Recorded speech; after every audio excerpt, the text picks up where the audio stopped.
कहते हैं कि आजकल के मॉडर्न दौर में एक शख्स कमरे में बिल्कुल तन्हा बैठा है, तो वो असल में तन्हा नहीं है, बल्कि उसके साथ ऐसी ताकत उसी कमरे में मौजूद है जो उसके खाने पीने और सोने के साथ साथ हर हरकत पर नजर रख रही है। न सिर्फ ओ उसकी हरकतों पर नजर रख रही है, बल्कि ओ ताकत उस शख्स से बहुत काम भी करवाती है। मजे की बात यह है कि इस इनविजिबल पावर को वो शख्स खुद अपने साथ लाया है, और ओ कोई और नहीं बल्कि उसका अपना स्मार्टफोन है। आज कल के दौर में शायद ही कोई ऐसा आदमी होगा जो सोशल मीडिया से दूर होगा। चाहे कोई सा भी स्मार्टफोन यूजर हो, उसके फोन में ट्विटर, फेसबुक, इंस्टाग्राम और यूट्यूब जरूर मौजूद होगा। ये सोशल मीडिया इतना पावरफुल हो चुका है। ये एप्लीकेशंस तो बनाई स्मार्टफोन के लिए गई थी, लेकिन अब स्मार्टफोन ही सोशल मीडिया के लिए बनाए जाते हैं। जैसे जैसे दिन गुजरते जाते हैं, सोशल मीडिया की पावर बढ़ती जा रही है। हत्ता कि world super power United state का प्रेसिडेंट भी ट्विटर के जरिए ही लोगों से इंटरेक्ट करता है। हम में से अक्सर लोग यही समझते आ रहे हैं कि सोशल मीडिया एक फ्री टूल है जिसके जरिए इंफॉर्मेशन और इंटरटेनमेंट हासिल की जा सकती है, मगर असलम बात जानकर यकीनन आपके होश उड़ जाएंगे। हम इंसान तो सोशल मीडिया को उनके नाम से जानते हैं, लेकिन क्या आपको मालूम है ये एप्लीकेशन आपको आपके नाम से नहीं बल्कि यूनिक नंबर से जानती है।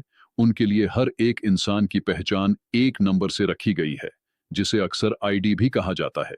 जैसे किसी जेल में कैदियों को एक नंबर से पुकारा जाता है, वैसे ही सोशल मीडिया भी एक जेल की मानित है, जिसमें हर यूजर को यूनिक आईडी से पहचाना जाता है। और हैरत अंगेज तौर पर एक इंसान अपने आप को खुद इतना नहीं जानता जितना सोशल मीडिया एप्स उसको जानती है। इनको इस्तेमाल करना बिल्कुल मुफ्त क्यों रखा गया है?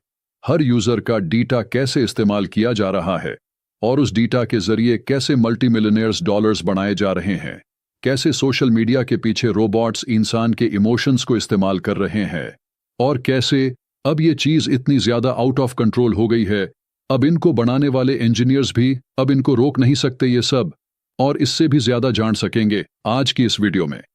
नंबर 1, सबसे पहले आज हम ये जानते हैं कि सोशल मीडिया एप्लीकेशन इतनी एडिक्टिव कैसे बनाई जाती है। इन कंपनीज की बैकबोन ऐसे लोग होते हैं जो लोगों की अटेंशन अपनी तरफ डाइवर्ट करने में माहिर होते हैं, और इनको अटेंशंस इंजीनियर्स भी कहा जाता है। वही अटेंशंस इंजीनियर्स होते हैं जो कैसीनो में गेम डिजाइन करते हैं। ये इंजीनियर्स इंसानी दिमाग से खेलकर एक ऐसा डिजाइन तैयार करते हैं कि इंसान को उसकी आदत या एडिक्शन होने लगती है। इनका टारगेट होता है कुछ भी करना है, लेकिन विजिटर को एप्लीकेशन बंद नहीं करने देनी। इंसानी फितरत है कि जब भी हमारी कोई तारीफ करता है तो हमें बहुत अच्छा लगता है। इंसान की इसी फितरत का फायदा उठाकर सोशल मीडिया लाइक, हार्ट या थम्स अप का ऑप्शन दिया गया है। जब भी हम कोई अपना पिक्चर अपलोड करते हैं तो अपनी तारीफ देखने के लिए या फिर अपने फोटो पर लोगों का रिएक्ट देखने के लिए हम बार बार अपने फोन को उठाकर देखते हैं। अगर हम नहीं देखते तो हमें बार बार मैसेज करके उकसाया जाता है कि किसी ने आपके फोटो को लाइक किया है। यानी जब हम अपने फोन से दूर होना चाहते हैं तो हमें एक खास प्लान के तहत वापस उसे उठाने पर उकसाया जाता है। लेकिन आपने कभी ये बात नोटिस की है कि इंसान को अपनी बुराई सुनना बिल्कुल भी पसंद नहीं है, इसलिए आपको कई सोशल मीडिया प्लेटफॉर्म पर डिसलाइक्स या फिर हेट करने का ऑप्शन ही नहीं मिलेगा। जब हम सोशल मीडिया प्लेटफॉर्म यूज कर रहे होते हैं तो हमें इस बात का जरा बराबर भी इल्म नहीं होता।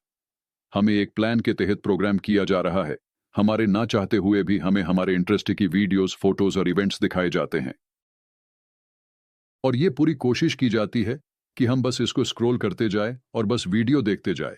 इसके साथ साथ इंसान की नेचर ये भी है कि हमेशा खुद को दूसरे से कंपेयर करता है और खुद को ज्यादा अच्छा बनाने की कोशिश भी करता है, और इसकी वजह से खुद को मजीद स्टाइलिश दिखाने के लिए सोशल मीडिया पर फोटो फिल्टर इंट्रोड्यूस करवाए गए। यानी रियल में कोई चाहे कैसा भी हो, सोशल मीडिया पर इंतहा खूब देखना चाहिए। जब हमारे फ्रेंड्स लाइफ का सिर्फ वही हिस्सा देखते हैं जिसको हमने फिल्टर्स लगा लगा के अट्रैक्टिव बनाया होता है, तो वो लोग भी अपनी तारीफ सुनने के लिए हमसे भी ज्यादा अट्रैक्टिव फोटो लगाने की कोशिश करते हैं। बात अब यहां तक पहुंच चुकी है कि हम सिर्फ अपनी फोटो और वीडियोस पे लाइक्स पाने के लिए ऐसे ऐसे एक्शंस करते हैं जो हम अपने रियल लाइफ में करना अफोर्ड्स भी नहीं करते। और ये सिर्फ इत्तेफाक नहीं, प्लान्ड प्रोग्राम है जो हमसे करवाया जा रहा है। अब यहां एक सवाल उठता है, ऐसा होता भी है तो क्या फर्क पड़ता है? आखिरकार हमारा अच्छा टाइम पास हो जाता है। बिल्कुल सही वाक्य ही सोशल मीडिया अच्छा टाइम पास करवाता है, लेकिन आपको यह जानकर हैरत होगी उनका मकसद भी यही है कि आपका टाइम पास होता रहे और आप बार बार उनके प्लेटफॉर्म पर विजिट करते रहे। लेकिन इस टाइम पास के बारे में सोशल साइंस क्या बोलती है? जैसे मुझे शौक लगा था, वैसे आप भी हैरान रह जाएंगे। एक्सपर्ट का मानना है कि जब हम कोई वीडियो या फोटो अपलोड करते हैं, हमारा दिमाग अपनी तारीफ देखने के लिए बार बार अपना फोन चेक करने पर मजबूर करता है। और जैसे ही हमें वो खास चीज मिल जाती है जिसका हम इंतजार कर रहे होते हैं, तो हमारे दिमाग में खास केमिकल रिलीज होता है जिसको डोपामाइन कहा जाता है। जैसे ही ब्रेन में डोपामाइन रिलीज होता है तो हमें खुशी होती है और हम रिलैक्स होते हैं। मेडिकल साइंस का मानना है कि सोशल मीडिया देखने से ज्यादा डोपामाइन रिलीज होता है। उसकी क्वांटिटी उतनी ही होती है जितनी कोकीन इस्तेमाल करने से रिलीज होती है। जब डोपामाइन हमारी बॉडी में स्पाइक करता है, उस वक्त हम बहुत खुश होते हैं, लेकिन जैसे ही उसकी क्वांटिटी वापस नॉर्मल हो जाती है तो हमें दोबारा से उसकी तलब होने लगती है।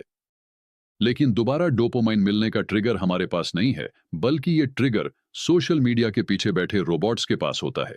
ये रोबोट्स डिसाइड करता है कि हमारी फोटो कब तक लोगों की फीड पर दिखानी है। फोटो जब तक हमारे फ्रेंड्स के फीड पर रहेगी, तब तक हमें लाइक्स मिलते रहेंगे और अल्टीमेटली हमें डोपामाइन भी मिलता रहेगा।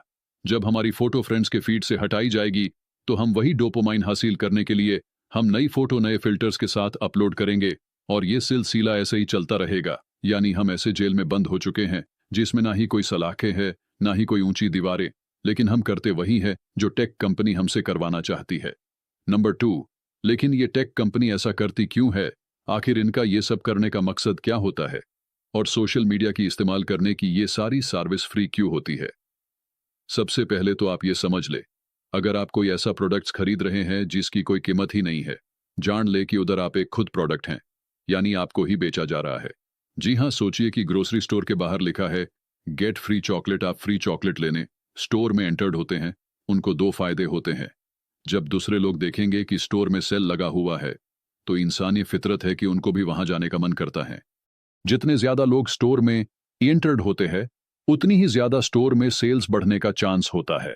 और दूसरा फायदा उनका ये होता है, जब आप अपना फ्री चॉकलेट मांगते हैं, आपको या तो कोई फॉर्म फिल करना होता है या कम से कम आपसे आपका सेल फोन नंबर मांगेने, यानी सिर्फ एक चॉकलेट के बदले आपसे आपका डेटा ले लेते हैं।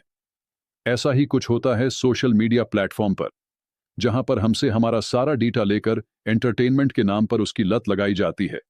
हमारा नाम, हमारी एज, हमारा लोकेशन, सेल फोन नंबर और हमारा इंटरेस्ट भी पूछा जाता है। हम कहां जाते हैं, किसके साथ जाते हैं, कौन से रेस्टोरेंट में खाना पसंद करते हैं और कौन सी मूवीज देखते हैं, इन सारी चीजों का डेटा इस्तेमाल करके हमें हमारे इंटरेस्ट के हिसाब से एडवर्टाइजमेंट्स दिखाई जाती है। इन एप्लीकेशंस के पीछे मौजूद हजारों नहीं लाखों सुपर कंप्यूटर्स रियल टाइम में यही डिसाइड कर रहे होते हैं इस वक्त हमें कौन सी वीडियो दिखाई जाए। आर्टिफिशियल इंटेलिजेंस रोबोट्स हमें उससे रिलेटेड फोटोज और वीडियोस शुरू कर देते हैं। हम जितना ज्यादा टाइम इस एप्लीकेशंस पर गुजारते जाएंगे, उतना ही ज्यादा उनको फायदा होता जाएगा। नंबर 3, एक नई बीमारी। मेडिकल एक्सपर्ट ने पिछले कई सालों से एक अजीब सी बीमारी नोटिस की है और इस बीमारी को सोशल मीडिया डिप्रेशन का नाम दिया गया है। अमेरिका में लाखों नौजवान लड़के और लड़कियां इस बीमारी में पाए गए हैं। डॉक्टर्स का मानना है, जब हम दूसरे के लाइफ का फेक पार्ट्स सोशल मीडिया पर देखते हैं तो हम खुद को उससे कंपेयर करते हैं। हम खुद को एक ऐसे इंसान से कंपेयर करने लगते हैं जो अपने लाइफ का सिर्फ 1% हिस्सा दिखाता है और बाकी 99% हिस्सा छुपा रहा होता है। नौजवान अपनी फीड देखने जाते हैं और लोगों के जिंदगी के फेक पार्ट से अपनी लाइफ को कंपेयर करते जाते हैं। इससे उनको एंग्जाइटी डिसऑर्डर और डिप्रेशन जैसी बीमारियां बहुत छोटी एज में ही घेर लेती हैं। कई नौजवान ये सब बर्दाश्त नहीं कर पाते तो सुसाइड भी कर लेते हैं। क्या आपको मालूम है, सोशल मीडिया के आने के बाद सिर्फ अमेरिका में सुसाइड रेशियो 151% बढ़ चुका है और बढ़ता ही चला जा रहा है। जीन इंजीनियर्स ने सोशल मीडिया प्लेटफॉर्म पर दिन रात मेहनत कर ये रोबोट्स तैयार किए थे। उनका कहना है कि हमें खुद इस बात का इल्म नहीं था। एक दिन ये शक्ल इतनी भयानक हो जाएगी और ये मामला अब इतना आउट ऑफ कंट्रोल हो चुका है, इतनी ज्यादा नेगेटिविटी फैल चुकी है कि इसको अब अंडू करना पॉसिबल नहीं है। Mr. Zuckerberg, would you be comfortable sharing with us the name of the hotel you stayed in last night?